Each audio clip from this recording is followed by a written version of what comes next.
Les premiers bâtiments du château de Montélimar, élevés probablement par le comte Adhémar autour de l'an 1000, ont d'abord été remplacés par une motte castrale, c'est-à-dire une construction d'une tour en bois sur une butte.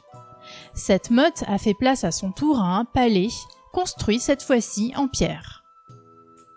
C'est Géraud Adhémar qui est à l'origine de ce palais. Vers 1170, Géraud Adhémar était un très grand seigneur de la vallée du Rhône, vassal à la fois de l'empereur germanique et du pape. Ce palais est un lieu de résidence à l'image de la puissance de son propriétaire.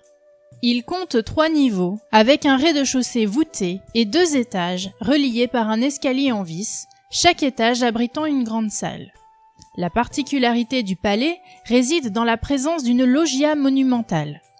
La loggia, c'est cette pièce supérieure, largement ouverte sur la ville, facilement repérable de l'extérieur par la présence des grandes baies sculptées.